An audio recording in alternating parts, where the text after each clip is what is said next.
네, 최근에 정치본색 시작하겠습니다. 오늘 함께할 세 분 소개해드립니다. 장윤미 변호사 나오셨고요. 김준일, 김민아 시사평론가 나오셨습니다. 안녕하세요. 네, 안녕하세요. 안녕하세요. 지금 곽종근 전 사령관을 회유했다는 보도는 몇 번 있었는데 조금 더 구체적으로 이제 나왔습니다. 어저께 MBC 단독에서 배모 변호사 곽종근 전 사령관의 이제 육사 동기인데 이 사람이 윤석열 측인 것 같아요. 윤석열 측에서 이렇게 야 민주당에 너 지금 논란하고 있다.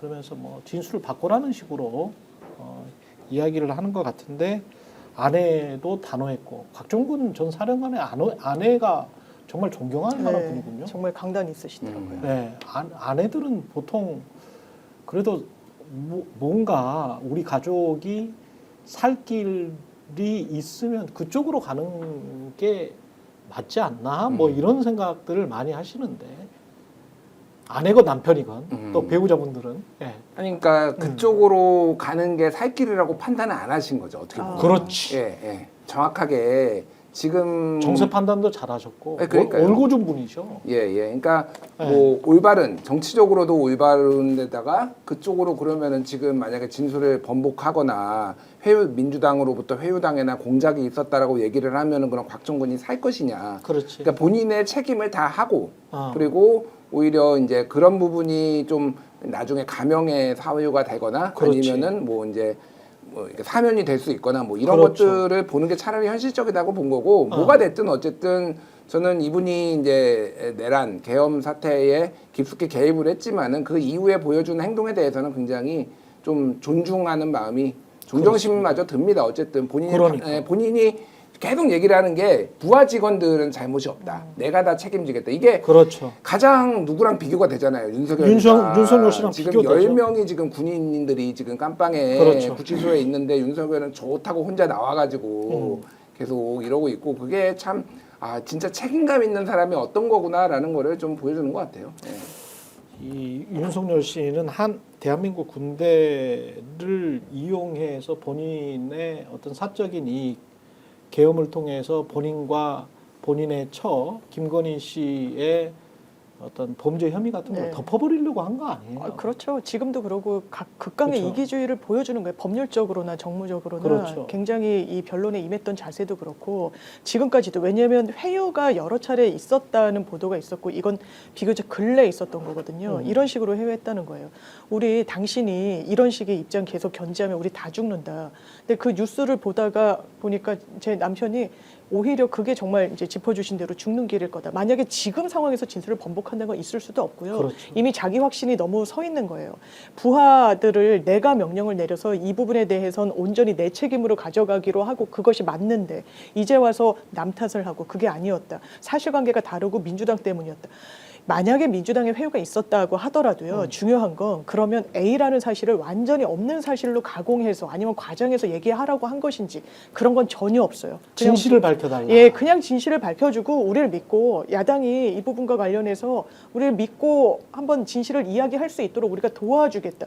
이걸 어떻게 회유고 가공이라고 이야기를 할 수 있습니까? 그리고 이 배모 변호사라는 분도 찾아봤더니 육사 출신 변호사들이 많지는 않아요. 그렇겠죠.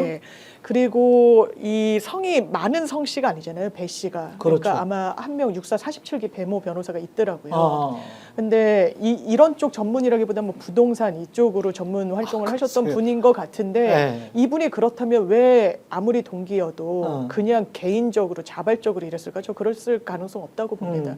누군가의 사실상의 사주를 받아서 정치권의 뭔가의 종용을 받아서 이런 거에 이르렀다는 것 중에 대단히 부적절한 거죠. 김민하 평론가 덧붙이실 말씀 있으세요? 그러니까 이게 그동안 민주당이 회유를 해서 곽종근 특전사령관이 그동안 그런 진술을 한 것이다 이렇게 주장한 거 아닙니까? 회유라는 단어도 악의적이야. 그러니까 여기서 그런 진술이라는 거는 국회에서 끌어내라고 그렇죠. 국회의원들을 끌어내라고 윤석열이 했다라는 진술은 민주당이 회유를 한 결과물이다. 이렇게 주장을 한 거잖아요. 윤석열 측하고 국민의힘 그렇죠. 인근에 있는 사람들이. 그런데 이게 이 배 변호사가 이 곽종근 전 사령관의 배우자에게 접근해서 이제 하고 있는 말의 취지가 그러한 진실을 이제 밝혀라라는 거면은 그 회유의 내용이 그런 내용이어야죠. 민주당이 그러한 부적절한 회유를 한 사실을 밝혀라. 역사 앞에 진실을 밝혀라. 뭐 이런 얘기를 했어야 되는 거 아닙니까? 근데 이분이 지금 했다는 말을 보면은 그게 아니고 민주당이 뭐 보호해 줄 것 같냐. 지금 헌법재판소도 지금 탄핵 기각, 각하 이쪽으로 지금 기울었다. 그래서 당신에게 유리한 쪽으로 가야 된다. 뭐 이런 얘기고 그다음에 나중에 가서는 뭐라고 하느냐. 다 같이 살 수 있는 길이 있다. 그래 다 같이 살자고 내가 하는 얘기다. 뭐 이런 얘기지 않습니까? 그렇죠. 그러니까 민주당이 회유를 했다는 진실을 밝혀라. 이게 아니고 우리 쪽에 유리한 진술로 바꿔달라라는 취지잖아요. 그러면은 그렇죠. 애초에 본인들이 주장을 했던 민주당이 회유를 해서 곽종근 전 특전사령관이 거짓말을 하고 있다.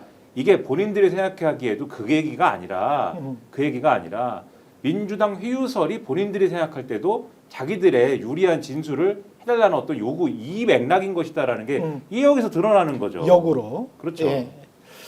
그런데 저는 이런 군을 지금 완전히 이제 타락시킨 거, 그다음에 군의 기강, 그다음에 뭐 장군들이 지금 몇 명이 지금 날아가는 겁니까? 나중에 이제 다음 대통령이 누가 되든 간에 그 다음 대통령은 군을 어떻게 다잡아야 될지 이것도 좀 문제인데, 게다가 MBC에서 또 단독이 나온 어제 단독이 진짜 충격적이었던 게 아파치 헬기 있지 않습니까? 네.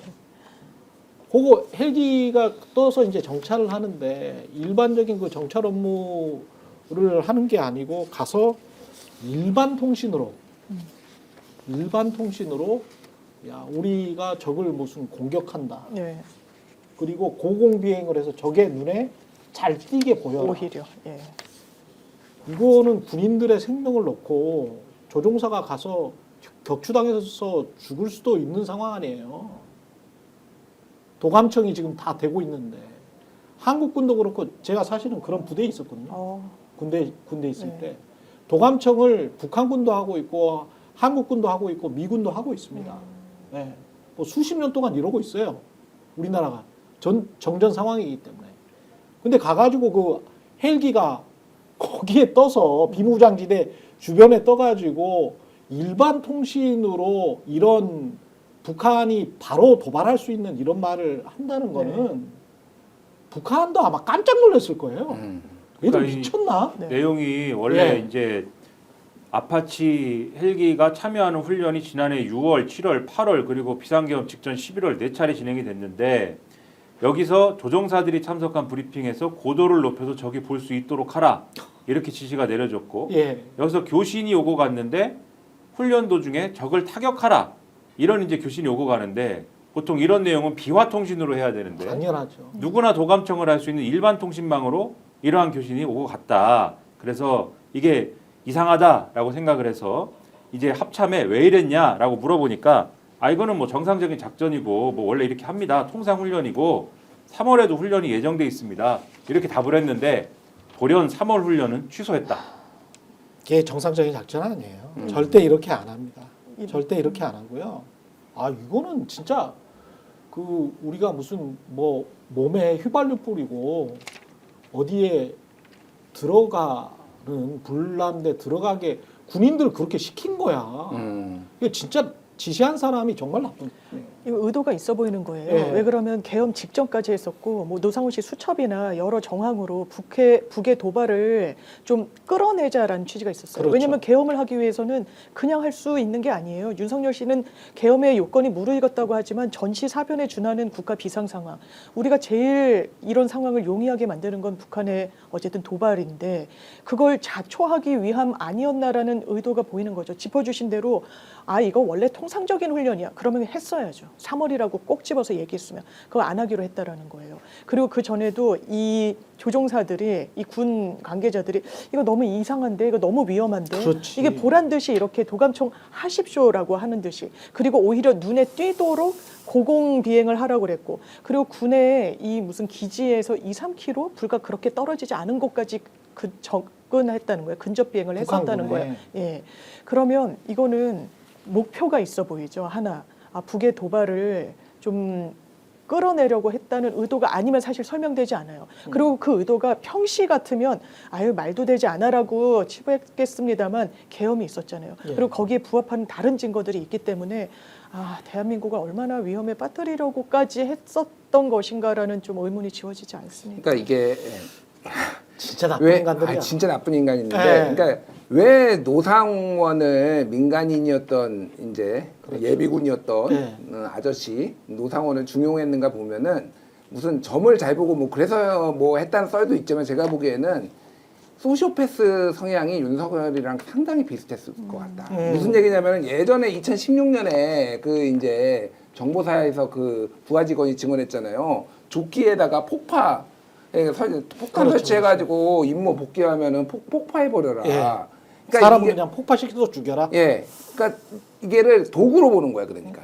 이거 지금 윤석열도 이게 누구 명령으로 왔는지는 모르겠으나 이게 윤석열한테 보고가 안 됐을 가능성이 낮고, 그럼 이거는 결국은 우리나라 군인들을 도구로 본 거잖아요. 그렇지. 예. 그러니까 소시오패스 성향이 굉장히 유사하다, 지금 그렇죠. 노상원이나 왜 중용됐는지를 알겠고, 아, 결국은 참 우리가 김정은의 자제력과 판단력을 우리가 지금 여기서 칭송해야 되는 거야, 지금 이게. 진짜. 그게 북한도 어느 정도 감지를 하고 있었던 것 같아요. 이 정도면 네, 이 이례적이다. 정도면 우리가 북침을 하는 게 아니고 우리가 남침을 하는 게 아니고 한국이 북침을 할 가능성이 있기 때문에 끊임없이 유도를 한 거가 지금 보이잖아요. 그러니까 원점 그렇지. 타격도 지금 하려고 하고 계속 자극하고 그러는데 김정은이 어쨌든 저도 김정은 굉장히 싫어하지만은 야 뭘 여기서 안 거지. 그러니까 낌새가 이상하다. 아. 말리면 안 되겠다라는 거를 정확하게 정치적 판단을 한 걸로 보여요. 예. 근데 진짜 나쁜 인간들입니다. 그 자신의 국민이잖아요. 그렇죠. 국민의 생명과 안전을 보호할 것을 헌법에 대고 이 사람이 약속을 한 거 아닙니까? 네. 대통령이 될 때, 네. 취임 선사할 때. 네. 근데 그 중에서도 그 국민 중에서도 우리 전방을 가장 지키는, 그리고 아파치 헬기건 공군 조종사들이건 보통 이런 분들 한 명 양성을 하려면 맞아요. 인력이 든다고 합니다. 인력이. 네. 예. 다 국가 예. 비용인데. 보통 몇 억이 드는 그런 분들이에요. 근데 이런 영광급들을 그냥 자기의 어떤 정치적인 또는 개인적인 어떤 부정부패를 감추기 위해서 이 짓거리를 한다? 네.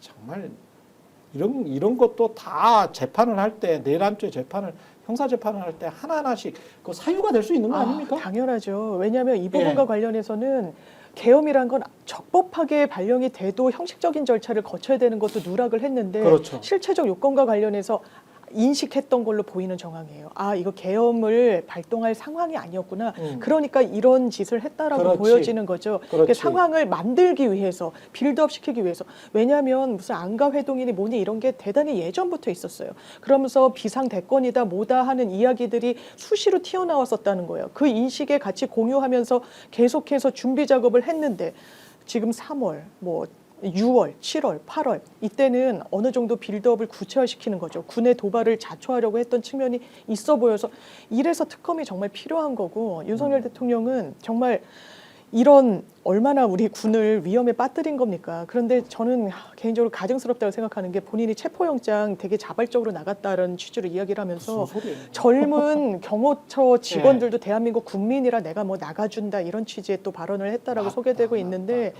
너무 이중적, 그러니까 본인을 항상 중심에 놓고 많은 것들을 도구와 수단화하고 있다. 지금 이 순간에도 그렇다. 왜냐하면 예. 대한민국이 어지러워지거나 말거나 아무 생각하지 않고 예. 본인의 지지층만을 향해서 주먹을 불끈쥐고 하는 그 모습들 다 연결 맥락이 있는 거 아닐까요? 예. 이드류님, 버드나무님은 우리 지역에 헬리콥터 띄운 게 뭐냐라고 말씀하시면서 뒤에 몇 가지 하셨는데 이분은 그냥 차단해 주셔도 아무 상관이 없습니다. 예. 들어오지 마세요. 지금 헬리콥터 띄운 게 문제라고 한 사람은 아무도 없잖아요. 예. 일반 통신으로 했고 저기 볼 수 있도록 고공비행을 했고 뭐 이런 이야기이기 때문에 이런 사람들은 그냥 차단하세요. 더 이상 댓글 쓸 필요가 없습니다. 이렇게 정신 빠진 사람들이 무슨 뭐 유튜브에서 이상한 이야기 하면서 상황을 윤석열 씨한테 유리한 쪽으로 어떻게든 만들려고 여론전을 하는 이런 분들은 뭐 제가 설득할 필요도 없고요. 예, 그냥 차단시키겠습니다. 차단하는 게 좋습니다. 거기 가서 그냥 놓으세요. 예, 태극기 집회 가서 그러시는 게 좋을 것 같고요. 지금 저 JTBC는 MBC랑 비슷하게 보도를 하고 있는 것 같은데 19일 공지에서 21일 송고가 유력하다라고 하고 채널 A는 약간 다른 보도예요. 한덕수의 탄핵 심판 평의가 진행 중인데 마지막 문장을 보니까 이 평의가 진행 중이기 때문에 한덕수를 먼저 하고 다음 주에 윤석열을 할 수 있다. 이렇게 지금 이야기를 하고 있거든요. 뭐가 맞다고 보세요? 저는 이 부분이 왜냐하면 이게 내란에 대해서도 한덕수 총리가 걸려 있는 부분이 있어요. 내란에 공모했고 이 부분도 탄핵의 하나의 사유로 되어 있는데 이게 무게감이 대통령이랑 좀 다르잖아요. 그러니까 대통령의 이 내란과 관련해서 먼저 좀 법리적으로 정리가 돼야 거기에 좀 부속하는 사람들, 뭐 조지호 경찰청장 다 탄핵이 지금 계류 중인 사람들, 이게 순서대로 봤을 때는 윤석열 대통령의 매듭이 먼저 지어지는 게 자연스러워서 지금 아마 법조계에서 가장 많은 의견은 윤석열 대통령의 이 탄핵 심판과 한덕수 총리의 탄핵 여부가 같은 날 거의 동시에 나올 거다. 왜냐하면 한덕수 총리가 먼저 나오고 이 윤석열 대통령이 나온다는 거는 지금 말씀드린 것처럼 이제 내란죄를 저울질하는 데 있어서 조금 어색한 부분이 있고, 만약에 한참 후에 나온다고 하더라도 최성목 대행 체제가 되게 짧게 더 존속하고 그 다음에 또 한덕수 총리 그렇죠. 체제로 전환되는 부분에 대해서도 이게 정치적 사법기관이라는 게 이런 부분까지 고려를 한다라는 의미도 있는 거라서 아마 거의 동시에, 그러니까 이 대행 체제에 뭔가 껄끄러움, 이 자연스럽지 못한 것도 한 큐에 정리하는 방향으로 아마 동시에 나올 거다. 그래서 저는 채널A 이 단독 기사가 의미가 있다면 평의를 하는 부분이 이 조율을 할 거예요. 선고기일을 한덕수, 윤석열. 그러면 평의에 들어갔다라는 건 이 조율을 하면서 조만간 결론을 낼 거라는 수순으로 가는 게 맞고, 국민의힘에서 끊임없이 얘기하는 것처럼 한덕수 총리는 쟁점이 뭐 그렇게 많지 않을 수도 있어요. 뭐 150일, 뭐 200일 이 부분과 관련해서는 뭐 살펴볼 부분이 조금 난이도가 있다라는 이야기도 있습니다만, 그래서 저는 이번 주 안에 한 금요일이 지금 다시 유력하게 거론이 되던데 그때 한덕수 총리랑 같이 결론이 함께 나오지 않을까 싶습니다. 그렇게 예상하시는 분들이 많긴 하더라고요. 솔직히 잘 모르겠습니다. 그리고 하도 양측의 소년이 돼가지고 뭐 저도 이런저런 얘기 많이 했는데 제가 뭐 오래전에는 1월 달에는 이제 3월 셋째 주 얘기를 했는데 그것도 그냥 뭐 모르는 거죠. 그래서 근데 지금 전체적으로 나오는 얘기들, 사실 뭐 탄핵이 이제 뭐 각하다 기각이다 이런 거는 의미가 없는 것 같고, 제가 보기에는 그러니까 그런 얘기들이 나오는 거는 정확하지 않은 정보다. 그냥 뇌피셜인 것 같고, 왜 이렇게 늦춰지냐. 통상적으로 봤을 때 왜 이제 노무현 대통령 때보다 지금 2주였는데 지금 3주잖아요. 이번 주가 3주가 됐으니까 최종 평의 그렇죠. 판결 이후에. 그러니까 이거는 다른 탄핵 심판하고 조율, 일정 조율하고 하느라고 하는 게 좀 더 유력한 것 같아요. 그렇게 조금 보도를 하는 데들이 상당히 많은 것 같고, 전직 헌법재판관들 얘기를 들어봐도 그럴 가능성이 높다라고 지금 얘기가 나오는 것 같아서, 저는 아마 순서는 모르겠는데 이번 주에 한덕수, 다음 주 화요일쯤에 윤석열이 되든지 아니면은 윤석열 뭐 한덕수가 되든지 아마 다음 주 화요일 전까지는 대충 다 정리가 되지 않을까 이 생각이 들어요. 이렇게 끌 일인가 뭐 댓글에서도 그런 말씀들을 많이 하시는데, 사실은 아까 또 그리고 장윤미 변호사님은 정치적 사법기관 이렇게 이야기를 하셨는데, 이게 이제 그 중립적인 단어입니다. 정치적 사법기관이라는 게 리터럴리 실제로 그런 거예요. 헌법재판소가 원래 정치 사회적 갈등을 해소하는 게 그 목적에 있는 거예요. 그래서 맞습니다. 딱 결정을 하면서 이 헷갈렸지 우리가 결정해 줄게 뭐 요런 거기 때문에, 이 정치적이라는 정치적 사법기관에서 이 정치적이라는 말을 어떤 한편에 섰다 요렇게 받아들이시면 안 됩니다. 그렇죠.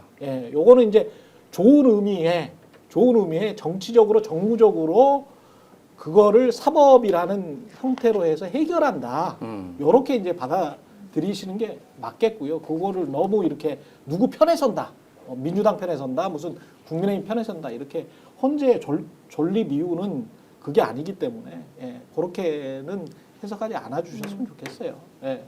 그러니까 하나만 말씀드리면은 탄핵 심판 같은 경우에는 나라마다 다른데 대표적으로 민주주의적 방식과 법치주의적 방식이 있다라고 보통 얘기를 해요. 그렇죠. 그러니까 네. 민주주의적 방식은 쉽게 얘기하면은 의회에서 결정해 버리는 거예요, 탄핵을. 그래서 미국 같은 경우에는 하원, 상원을 거쳐서 상원에서 최종적으로 결정을 하거든요. 그게 맞을 수도 있어요. 예, 사실 그러니까 어차피 이건 정치적인 거예요. 그러니까. 그렇지. 그게 맞을 수 예, 있어. 그리고 이제 그게 이제 미국이나 영국이 이제 의회에서 결정을 하는 방식이고. 국회 중심주의고 예. 거기도 사실은 다 선출직이거든. 선출직이거든 거기도. 다. 근데 한국이나 독일은 네. 헌법재판소가 합니다. 그러니까 헌법재판소나 이제 법원에서 하는 이런 시스템이 있는 거죠. 그거는 그러니까. 우리가 사실은 역사적으로 장윤미 변호사님 더 잘 아시겠지만 독재 국가였기 때문에 독재 국가에서 87년 체제에서 야 사법부까지 다 농락했으니까 요거 따로 두자. 그래서 우리 헌법은 최소한 지켜두도록 헌법재판소를 만들자. 뭐 대부분까지 니들이 다 농락했잖아. 요런 측면이 네. 좀 강하지 않습니까? 그렇죠. 그래서 제가 이게 정치적 사법기관이라고 하는 부분이 예. 정치적 이러면 우리가 일단 반감을 갖고 뭐 반감을 편향을 가져요. 이 예. 담은 단어라고 생각하는데 그런 게 아니라 사회 갈등의 통합적 기능을 헌재가 담지한다는 인식이 그렇습니다. 대단히 강하다는 거예요. 예. 그래서 전직 헌법재판관들을 그 취재하신 분들 이야기를 들어보면 이를테면 뭐 간통죄 같은 것도 되게 오래 걸렸어요. 폐지되는데 이게 2005년도인가까지 왔는데 한참 했던 것 같습니다. 그때도 나 이거 문제 있는데 이건 벌금형도 없고 말이야. 사람의 이 성적 자기 결정권이 있는데 이거를 징역을 살리고 하는 게 맞나? 정가제를 만드는 게 맞나?라는 문제 의식이 있어도 나 하나 때문에 이게 위헌 이렇게 되면 이게 온당한 방향이 아니라는 인식이 있다라는 거예요. 그래서 별개 의견으로 이 벌금형이 없다는 건 좀 문제가 있으니까 이 부분에 대해서는 입법적인 보완이 필요하다라고 하고 지금 시점에서는 나는 이 법률 자체는 존속하는 게 맞다라고 결정을 내렸다고 그 당시에 평의에 참석했던 재판관들이 이야기를 한다라는 거예요. 그러니까 나 하나의 독단적인 의견. 지금 이른바 찌라시 형태로 본인들의 이 희망회로대로 아무개 재판관이 지금 뭐라고 했다더라. 누구가 돌아섰고 지금 그래서 각하 의견까지 나온다. 이게 하등 의미가 없다라고 전부 보여지는 찌라시예요. 게 이 네. 부분과 관련한 헌법재판소의 기능, 역사적인 어떤 그 뭐랄까요? 해야 되는 업무, 임무 이런 거를 생각한다면 8대 0으로 어떤 방식으로든 귀결이 나올 겁니다. 특히 이런 사안에 대해서. 그렇겠죠.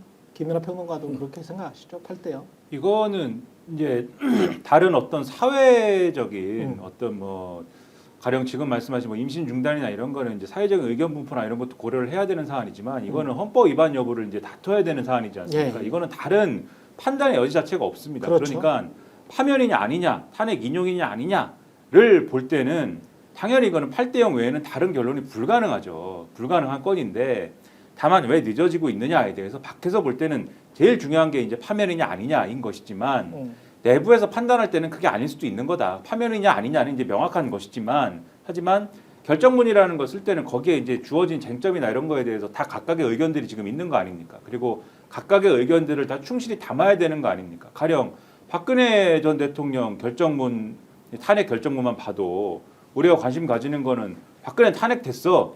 이거만 관심 가지지만 그 결정문의 대부분의 그 당시에 나왔던 쟁점에 대해서 헌법재판관들이 어떻게 판단했는지가 쭉 써 있잖아요. 그렇죠. 다 써 있잖아요. 그리고 그 다 써 있는 거에 플러스 3명의 재판관이 2개의 별개 의견을 따로 첨부했지 않습니까? 그러니까는 똑같은 결론인데 8대 0이라는 똑같은 결론으로 가지만 그래서 박근혜는 탄핵이 맞지만 나는 그 결론으로 가는 거에 다른 논리로 갈 거야 라고 생각해서 3명의 재판관 2명의 별개 의견을 붙이잖아요. 그렇죠. 근데 우리가 볼 때는 그냥 파면하면 되지 뭘 별개 의견을 붙이냐 이렇게 생각하지만 그 사람들은 그게 중요한 겁니다.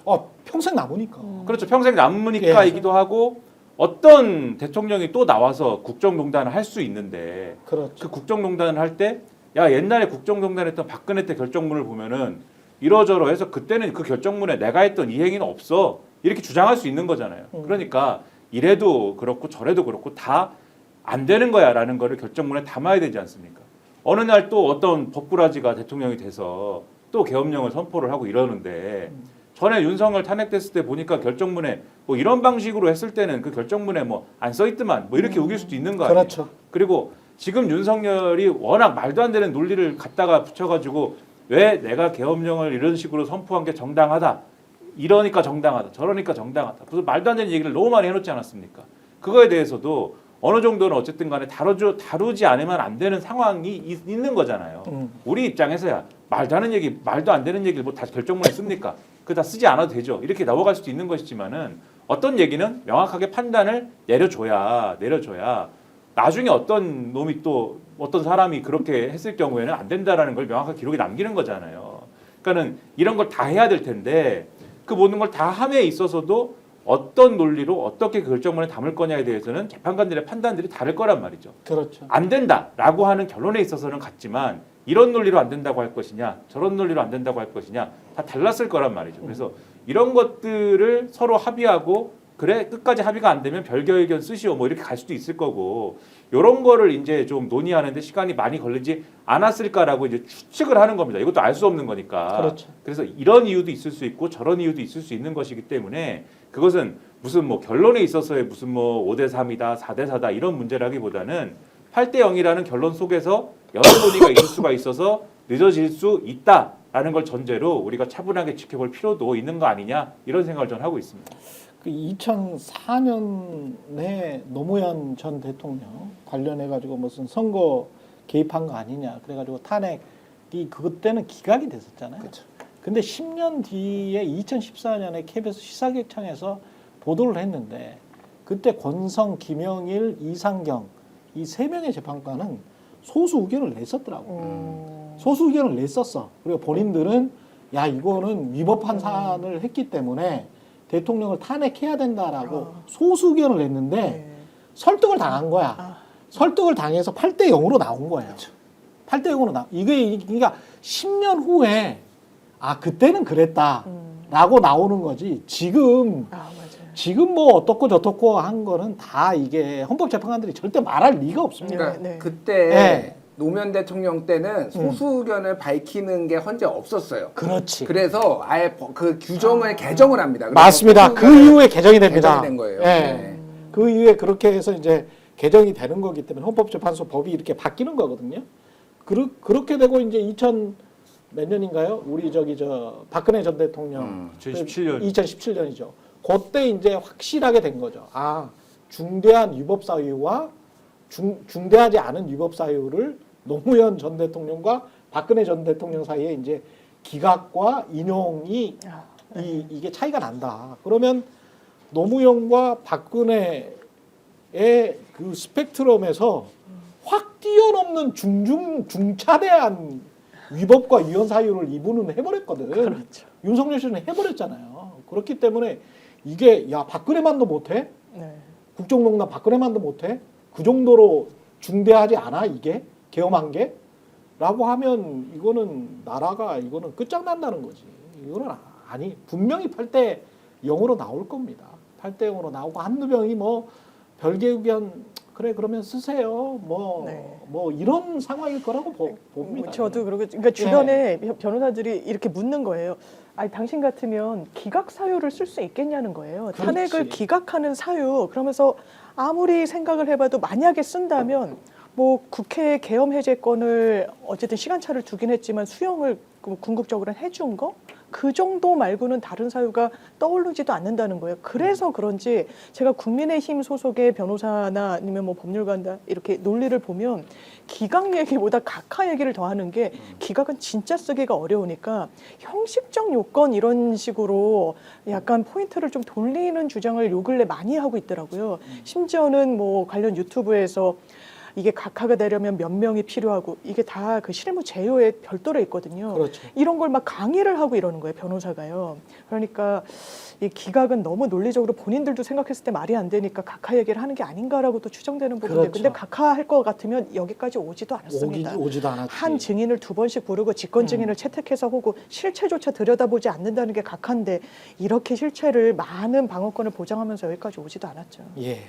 아까 그 군을 망쳐버린 윤석열 씨 이야기를 했었는데 이게 지금 민간 국가도 이게 보통 일이 아니네. 이게 생각해 보니까 이게 보통 일이 아니고 자꾸 뭐 민주당 이재명 때문에 또 이제 민간 국가 지정됐다라는 식으로 이재명이 집권할 것 같으니까 민간 국가를 미리 지정했다.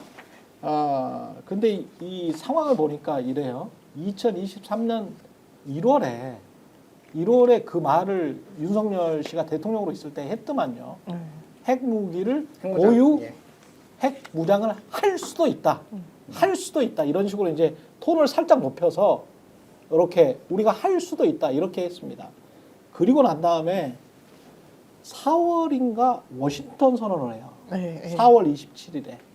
그래서 국내 언론이 주목한 거는 핵 그룹에 우리가 들어갔다. 나토처럼. 그런 식으로 이제 선전을 많이 합니다만 거기 그 워싱턴 선언을 다시 봤더니 거기 NPT 그룹을 너희들이 탈퇴할 수 없다. 요거를 재반복해서 선언을 했었어야 되더만. 네, 잘 이행하고 있다고. 예. 잘 이행하고 있는데. 이행하고 있는데 앞으로도 이행할 것이다. 네. 이렇게 복창을 했더라고요. 워싱턴 선언에서 4월 27일 워싱턴 선언에서 그거는 무슨 말이냐면 1월에 사실은 윤석열 씨가 그 핵무장과 관련해서는 그 전에도 그런 뉘앙스를 몇 번 비쳤었거든. 근데 대통령이 돼서 그냥 직접적으로 한 거는 2023년 1월인데 네. 그 전에 다른 뭐 국민의힘 의원들도 그다음에 국방부 장관도 비슷한 이야기를 했었고 그리고 4월에 워싱턴 선언할 때 너희들 NPT 무조건 지켜야 돼. NPT라는 거는 너희들은 비핵화를 말하는 거야. 핵 확산 금지 협정에 너희들은 79년인가부터 가입돼 있어. 너희들 이거 확실히 지켜야 된다. 라고 워싱턴 선언 때 바이든과 복창을 한 거지. 네, 맞습니다. 그거는 계속 의심했다는 거잖아. 그러니까 이게 계속 의심했다는 거잖아. 그러니까 이게 네. 지금 정확한 원인은 알기가 어려워요. 네. 왜냐하면은 이제 어제 외교부에서 발표한 것도 있는데 우리가 원자로의 소프트웨어를 이제 기술 탈취 일종의 문익점이죠. 그러니까 목화씨 들여오는 것처럼 그러니까 안 걸리면은 이거는 뭐 국가적으로는 산업 스파이 많으니까 우리나라한테 좋은 건데 걸린 거잖아요. 이것 때문에 지정됐을 가능성이 나오는데 이게 언제 일이냐? 2023년도에 걸린 거예요. 2023년도 3월부터 10월까지 그 에너지부가 적발을 한 거를 미국 에너지부. 예, 적발을 한 거를 작년 2024년 상반기에 국의회 보고를 합니다, 이거를. 그러면은 시기적으로 만약에 그거가 원인이라고 한다라면은 다 일치하네. 시기. 아니 근데 그게 원인이라고 한다면 더 빨리 했었어요, 이게 민감 국가를 지정을 하는 거를. 그러니까 저는 이거는 진짜 모르겠는데 가설은 뭐냐면은 우리가 두 가지를 확실히 알 수 있는 거는 일단은 정부는 무능하다. 요거는 이제 논외로 하고 한미 동맹에 흔들렸다. 그리고 미국이 한국을 신뢰할 만한 국가라고 못 믿는 부분이 생겼다라는 건데 이게 저는 계엄도 분명히 이 가능성 여파가 있지 않을까 생각을 하는 거예요. 그러니까. 충분히. 그러니까 왜 그러냐면은 이게 지금 우리가 앞단에서 얘기했던 게 전쟁도 일으키려고 했어요. 그러니까 지금 그렇지. 미국이 빡쳤던 게 바이든이 작년 12월부터 빡쳤던 게 뭐냐면은 주미대사가 지금 전화하는데 뭐 조태열도 안 받아 다 안 받았다라는 거 아니에요. 그러니까 다 피하고 회피하고 있고 얘들이 심지어 전작권이 미국에 있는데 이거를 지금 전쟁까지 일으키려고 했어? 지금 이런 상황 얘들이 좀 신뢰하기가 어렵다라는 정무적 판단이 들어갔기 때문에 이게 들어간 거 아니냐. 이게 올해 1월 달에 그것도 바이든이 퇴임하기 직전에. 그러니까 그거를 생각을 했으면은 만약 핵무장론만으로 아니면 그 기술 탈취론만으로 이게 들어가려면은요 진작에 들어갔어야 돼요. 작년 초에 들어갔어야 돼요. 제가 보기에는. 근데 이게 설명이 잘 안 되니까 이것도 제 뇌피셜이에요. 근데 어쩔 수 없는 게 지금 정보가 제한적이니까. 근데 이거는 미국이 한국을 신뢰하기 어려운 나라로 보고 있다. 이렇게 보는 게 맞을 것 같아요. 제가. 요 얘기에 그러네. 거의 동의하면서 조금 보완을 하자면, 그러니까 이게 어제 밤에 이제 외교부가 밝힌 게 정책의 문제가 아니고 이제 기술적 보완의 문제다 이렇게 주장한 거 아닙니까? 그쪽 외교부는 그렇게 주장. 요거는 한국 외교부의 설명입니다. 한국 외교부의 설명이고 이제 오늘 오전에 보도가 나오기 시작한 게 미국 에너지부 감사관실이 지난해 상반기에 미 의회에 제출한 반기 보고서의 내용이에요. 그 내용은 뭐냐면 미 에너지부의 감사관실이 우리가 감사를 이렇게 잘 했습니다라고 하는 보고서를 의회에 제출했다는 겁니다. 근데 이 보고서에 그러면은 기간이 있을 거 아니에요. 우리가 감사를 어느 기간부터 어느 기간까지 했다. 그렇죠. 2023년 10월부터 2024년 3월까지 감사를 한 내용이다.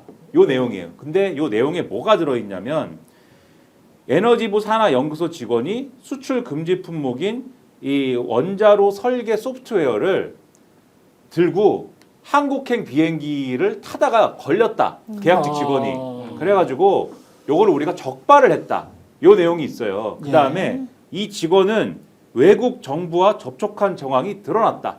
이렇게 써 있습니다. 요걸 우리가 잡았다라는 내용을 보고를 했다. 요게 있는 겁니다. 그래서 어제 우리 외교부가 이거는 정책 문제가 아니고 무슨 외교부 산하 연구소의 기술 이 보안 문제다. 이렇게 주장한 거하고 오늘 오전에 보도가 나온 에너지부의 감사관실이 제출한 보고서 내용, 방금 말씀드린 요 내용하고 요 두 개가 있으니까 요 얘기가 요 얘기 아니냐? 이제 우리가 이렇게 해석을 하는 거고, 요 해석이 그러면은 민간 국가의 이 미국의 에너지부가 우리나라를 집어넣은 사유가 정확하게 맞는지 여부는 그러면 요거는 확인이 한 50%만 되는 거죠. 왜냐하면 그거는 외교부의 지금 간접적 코멘트를 통해서만 우리가 지금 확인을 하는 거니까 미국의 입장을 들어봐야 이거는 크로스 체크가 되는 거죠. 그렇죠. 그런 거죠. 그다음에 지금 말씀드린 그렇다 하더라도 50% 체크가 된 걸로만 해서 우리가 확인을 하더라도 이 내용을 보면 좀 황당한 게 외국 정부하고 이 직원이 접촉을 했대잖아요, 지금.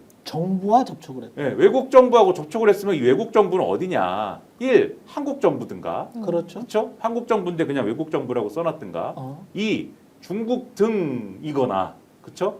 이 직원이 그런 코멘트도 있어요? 없죠. 외국 정부. 등은 그냥 없죠. 외국 정부인데 우리가 네. 추정하기로. 왜냐하면 이게 민간 국가에 우리가 올라간 사유가 되려면 지금 이 사람이 접촉한 외국 정부가 미국하고 경쟁 국가이거나 적성국이거나 뭐 이래야 될 거 아닙니까? 그렇죠. 그러니까 중국이거나 러시아거나 뭐 이런 나라여야 되잖아요. 이 지금. 사람은 한국계예요? 아니 미국의 뭐 한국계인지는 제가 모르겠습니다. 그건 여기 안 나와 있기 때문에. 그래서 외국 정부와 접촉했다 이렇게 돼 있는데 한국 정부와 접촉을 한 거면은 그런 거면은 우리나라가 미국 연구소에 지금 원자로 관련 소프트웨어를 훔치려고 그런 거잖아요, 우리가. 그럼 당연히 민간 국가에 올리죠. 그러면 만약 그런 거면 그렇지. 그리고 이 시기에 뭐가 있느냐?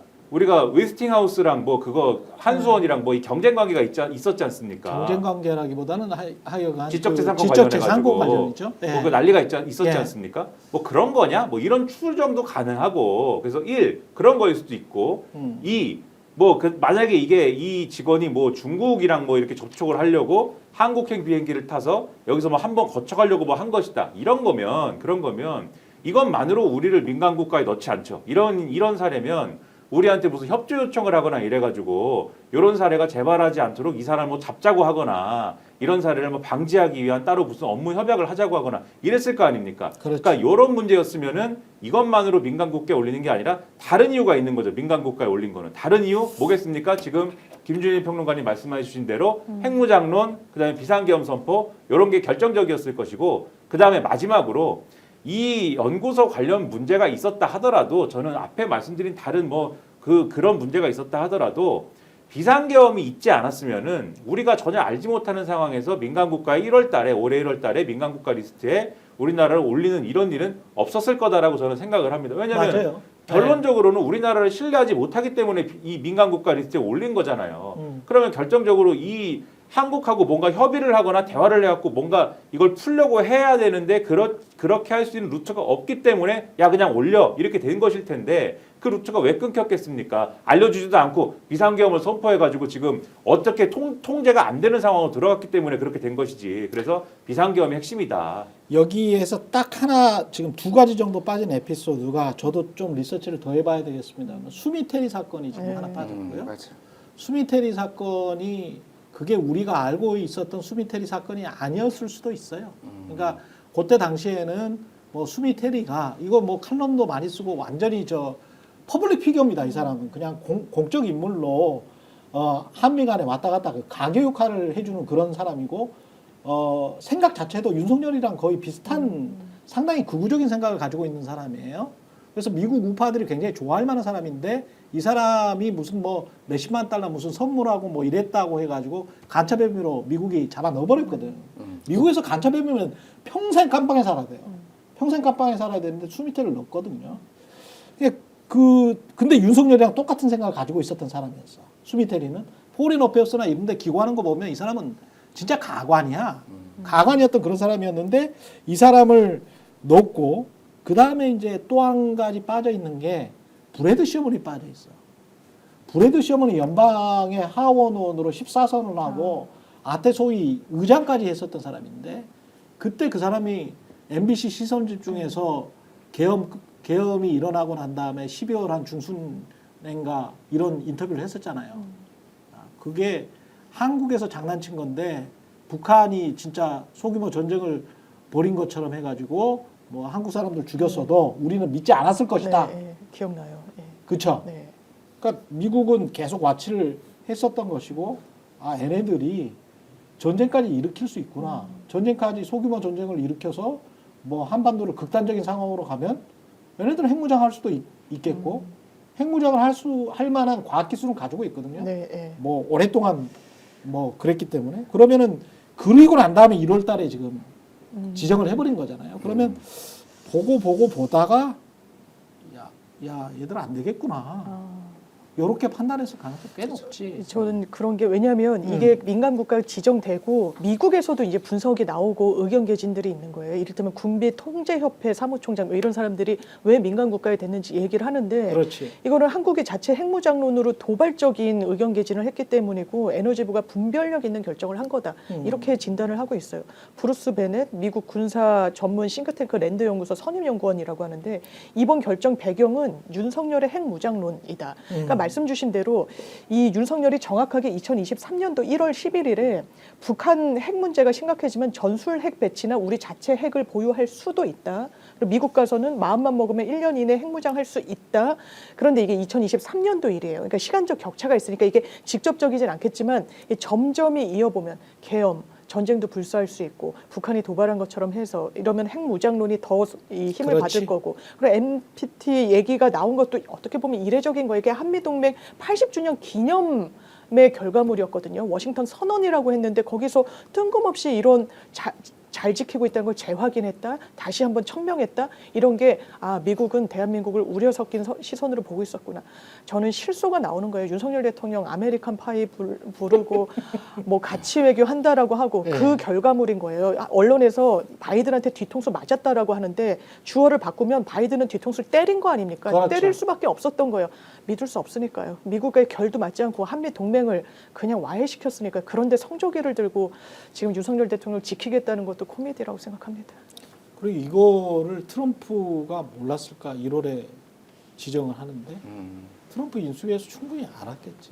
그리고 트럼프 입장에서는 뭐 지정을 해놓고 지정해놓으면 다음에 우리가 이제 딜할 때 협상 카드죠. 협상 카드지 뭐 좋지 뭐. 이거 해제해줄 4월 15일에 이제 공식적으로 발효잖아요. 발효가 되는데 그 네. 전에 해줄 이유가 트럼프 입장에서는 없죠. 없지. 일단 관세 좀 때려놓고 야 이게 다른 게 또 하나 있어. 안 그래도 레버리지가 너무 많은 국가잖아요. 미국은 한국에 대해서는. 그러니까 야 이거는 또 따로 계산해야지. 다른 거 가져와야지. 무슨 LNG 자꾸 우리나라 언론에서 무슨 LNG 뭐 수입을 많이 해준다는 택도 없는 소리입니다. 택도 없는 소리예요. 그거는 예전역에 그 정상적인 국가일 때 그 정도에서 막을 수 있는 거고 이거는 미국이 지금 다 알고 있는데 그리고 레버리지를 몇 개를 가지고 있는데 그거 가지고 되겠어요? 지금 뭐 당장 테이블에 계속 하나씩 한두 개씩 계속 올리지 않습니까? 그렇죠. 원래 하고 싶었던 얘기 그 사드는 어떻게 됐어? 뭐 그것도 있고 그다음에 뭐 저기 뭐 분담금은 어떻게 됐어? 뭐 그렇죠. 그것도 있고 그다음에 최근에 얘기하는 거는 소고기는 어때? 뭐 사과는 어때? 농축산물 이거 어떻게 할 거야? 하나씩 계속 올리잖아요 지금. 뭐 이걸 어떻게 누가 어떻게 협상을 어떻게 할지를 지금 어떻게 가닥을 잡을 수가 있습니까 이걸? 그리고 국방, 외교, 한미동맹 다 망쳐놨죠. 민주주의는 뭐 계속 국제적으로 증명이 되네요. 지난번에 EIU라고 이코노미스트 그룹에서 인텔리전트 유닛이라는 데서 뭐 한국의 언론 그다음에 민주주의 수준을 딱 격하시켜 버리더니 이번에 또 스웨덴 여기도 에테보리 대학인가 뭐 그래요. 여기에서 다양성 연구소인가 그렇죠. 네. 예. 여기에서도 한국은 충격적인 말이 추락도 추락이지만 독재화가 진행 중이다 이렇게 써놨네. 독재화가 진행 중이에요. 그러니까 이런 어떤 민주주의의 예. 지표를 측정하는 이런 기관들, 이제 예. 유럽 국가들이나 이런 데가 많잖아요. 예. 대표적으로 제일 많이 보는 게 첫 번째가 언론 자유예요. 그렇지. 예, 언론 자유에 대해서 굉장히 민감합니다. 예. 그래서 항상 보면은 민주주의에 우리나라가 정말로 많이 등급이 올랐을 때가 노무현 정부 때거든요. 그리고 문재인 정부 때도 이거 지금 17위까지 올라갔어요. 맞아요. 문재인 정부 때도 많이 오르고 17위면 어마어마한 거예요. 사실 노무현 정부 때는 너무 막 혼란스럽다라고 생각을 하지만 밖에서 보기에는 야 그래 언론이면은 저 정도까지 막 지르고 할 수도 있어야 되지만 이 그렇지. 정도로 할 정도로 사실은 이제 외국에서 보는 건 어쨌든 제한된 정보를 보기 때문에 그렇습니다. 가장 첫 번째로 윤석열이 한 게 지금 언론 장악, 방송 장악하고 바이든 그렇습니다. 날리면부터 해가지고 이런 게 켜켜이 싸워였기 때문에 그런 게 문제고 게다가 뭐 여성가족부 폐지 얘기 나오고 뭐 성평등 침해 무슨 뭐 등등등 정부 인사, 과거 인사 탄압 이런 것들이 종합 패키지로 보인 거죠. 그래서 아 이게 그러니까 윤석열이 대한민국에 끼친 해악이 너무나 크구나 이 생각이 다시 한번 들어요. 네. 사실은 뭐 기억하시는 분들 있겠습니다만은 이명박, 박근혜, 윤석열 우리가 민주화되고 난 다음에 김영삼, 김대중 시대를 지나고 난 다음에 이런 지수 그 과거에는 이명박, 박근혜 때는 또 미국의 프리덤 하우스라고 예. 제가 뭐 이거 좌파 우파 나누는 거 별로 좋아하지는 않습니다만은 약간 우파적 색깔이 있는 곳입니다. 프리덤 하우스는 미국의 시민단체 중에서 일단 프리덤 들어가면은 약간 우파적 성격이 있다라고 생각하시면 돼요. 근데 거기에서도 이명박 박근혜 때 뚝 떨어졌거든요. 지금은 이제 안 해. 거기 프리덤 하우스 인덱스가 없어졌는데 뚝 떨어졌어요. 윤석열 때 이렇게 뚝 떨어지잖아요. 영국 스웨덴에서. 근데 노무현 문재인 때는 또 쑥 올라갔어. 그러면 이거 잘 생각을 해보셔야 돼요. 이게 황당한 게 보수 진보의 문제가 아니야 이거는. 황당한 네. 게 말씀하신 스웨덴 예테보리데 산하의 민주주의 다양성 연구소의 그 보고서에 네. 전 세계의 이 나라들을 4단계로 분류를 한다는 거지 않습니까? 자유민주주의, 선거민주주의, 선거 독재 체제, 폐쇄된 독재 체제. 그러니까 여기서 선거민주주의하고 선거 독재 체제는 이제 명목상 민주주의이긴 한데 완전한 자유주의가 완전히 확립이 돼가지고 뭐 그런 체제면은 자유민주주의인데 민주주의 명목상 제도가 민주주의이기는 하고 선거는 보장돼 있지만은 그렇지. 자유주의가 확실하게 이제 이 뿌리 내리지 않은 곳은 그냥 선거 민주주의다. 그리고 선거는 되어 있지만 민주주의라고 볼 수 없는 곳은 이제 선거 독재 체제이다. 뭐 이런 거거든요. 그래서 완전히 선거도 없으면 폐쇄된 독재 체제고. 근데 윤석열 정권은 그렇게 뭐 입만 열면은 자유민주주의를 노래를 부르고 그랬죠. 자유민주주의 자유가 어쨌다라는 얘기만 계속 해오지 않았습니까? 네. 근데 자유민주주의 2023년까지 자유민주주의였는데 이제는 선거민주주의 국가로 퇴보했다는 거예요. 그러니까 이 윤석열 2년 반 이상 거치면서 자유민주주의 국가였는데 자유주의가 이제는 없어진 그래서 선거 플러스 형식상의 민주주의만 있는 선거민주주의 국가가 이제는 됐다라는 거고 그런데 지금도 이 국민의힘과 윤석열은 그게 아니고 지금 민주당과 이재명이 정권을 잡으면 이 사람들은 친중이고 친북이기 때문에 친중 친북은 권위주의고 전체주의이지 않습니까? 중국과 북한이 그렇기 그렇죠. 때문에 우리나라는 더 이상 자유민주주의가 아니고 전체주의 권위주의 국가가 된다 이런 식으로 주장을 하는 거잖아요. 손에 왕자 새기는 분들이 권위주의죠. 근데 이 지표로 보면은 스웨덴 사람들이 볼 때는 완전 반대 아닙니까? 네. 자유민주주의를 얘기한 사람들이 정권을 잡으니까는 그렇죠. 선거민주주의로 떨어졌는데, 그렇죠. 그러니까는 완전히 반대되는 얘기를 하고 있다 지금 그렇게 봐야 된다는 거죠. 네. 아니 프리덤 하우스 말씀 주셔서 제가 프리덤 하우스에서 이 윤석열 대통령 평가한 그 내용이 있더라고요. 윤석열 대통령은 한국을 드라마틱한 헌법적 위기에 빠뜨렸다라고 그렇죠. 거기서 진단을 한 거예요. 네. 그걸 수용해야 되겠죠. 그렇죠. 그러니까 미국 공화당 쪽이나 미국 민주당 쪽이나 자유민주주의에 관한 생각은 우리 시민사회의 생각하고 똑같습니다. 네. 윤석열 씨 머릿속에 있는 거나 권성동 씨 머릿속에 있는 거하고는 많이 달라요. 네, 많이 달라요. 자유민주주의에 관해서 조금 더 체득하신 분들이 국회의원도 하고 대통령도 하고 그랬으면 좋겠습니다. 그리고 국민의힘 같은 경우는 마지막으로 지금 오히려 굉장히 좀 힘들어졌다는 그 어떤 느낌이 확 드네요. 오늘 중앙일보 보니까 그 김연아 평론가 봤을지 모르겠습니다만은 권성동 예, 문자. 예. 문자 폭탄이 뭐 그쪽으로 오고 있다라고 입술이 하고, 부르튼다 뭐. 입술이 부르튼다라고 하고 권성동 원내대표 입술이 부르트고 문자 폭탄이 와서 그러니까 이게 국민의힘의 이른바 강성 지지층 아스팔트 우파 지지층이 국민의힘을 장악하고 있고 그 장악한 상황에서 이거를 어떻게 빠져나가고 싶지만 빠져나가지 못하는 국민의힘 조기 대선을 준비하고 싶지만 이 사람들로 준비해야 되는 아스팔트 우파들로 준비해야 되는 그런 애처로운 상황이잖아요 지금. 그러니까 굉장히 네. 딜레마적인 거예요. 그러니까 권성동, 권영세 입장은 사실은 본인들이 당권을 계속 유지하는 거가 첫 번째. 두 번째는 어쨌든 당 지도부니까 그렇죠. 대선을 이기는 게 좋지만 이기지 않더라도 네. 잘 싸워야지 뭐가 이렇게 본인들이 좀 더 나중에 권력을 가지고 해볼 만할 거 아니에요. 근데 그걸 하려면은 바보는 아니니까 중도 확장도 소위 말해서 해야 되고 뭐 이런 건데 지금 윤석열의 그거는 권성동, 권영세는 거의 버리는 카드다 지금 분위기가. 윤석열이 만약에 그럴 가능성은 없지만은 탄핵이 기각돼서 복귀하면은 누구부터 조질까요? 그러니까 상식적으로 생각해 보면은 네. 야당을 지금 당장 또 바로 개엄할 수는 없어요. 뭐 저는 나중에라도 개엄하려고 하겠지만 지금 모두가 그렇지. 눈에 불을 켜고 있고 군인들 다 잡혀가 있는데 바로 개엄 못 할 거 아니에요. 그렇죠. 그러면은 가장 먼저 조지는 게 당부터 조지겠지. 당부터 조지는 거예요. 그렇지. 그러면 권성동, 권영세 딱 네. 그거부터 물어봤잖아요. 그냥 개인 자격으로 왔다며? 면회 그거부터 바로 날아가는 거예요. 지금 이러지도 못하고 저러지도 못하고 그렇지. 지금 그러니까 본인들 엇보긴 한데 지금 애처로운 상황이다. 권성동, 짱권이 지금 그런 상황이에요. 네. 다 애처로운 게 오세훈 시장을 보십시오. 오세훈 서울시장이 네. 처음에 이 윤석열이 이런 말 같지도 않은 계엄을 선포하고 이랬을 때 뭐라고 그랬습니까? 계엄 해제해야 된다고 그랬죠. 그렇죠. 계엄 해제해야 된다고 그랬고 그랬다가 탄핵 소추안 뭐 이거 얘기할 때 탄핵 소추를 해야 된다고 그랬습니다. 근데 이제 어젠가 TV조선에서 뭐 인터뷰를 하는데 이 헌법재판소에서 왜 이렇게 논의가 늦어질까요? 그랬는데 그게 아마도 지금 헌법재판관들이 의견의 일치를 보기 어려워서 2분 정도 기각을 얘기하고 1분 정도는 각하를 얘기해서 그런 게 아닐까 뭐 이런 얘기를 합니다. 이게 뻔히 알면서 이제 이 오세훈도 아마 약간 잊어버린 분들이 많으시겠지만 이 사람도 변호사 출신입니다. 예? 그렇죠. 뻔히 알면서 지금 네. 이렇게 얘기를 하는 게 누구 들으라고 하는 얘기겠습니까? 근데 여기에 그치지 않고 이제 진행자가 물어봐요. 근데 오세훈 당신은 탄핵 찬성파 아니냐?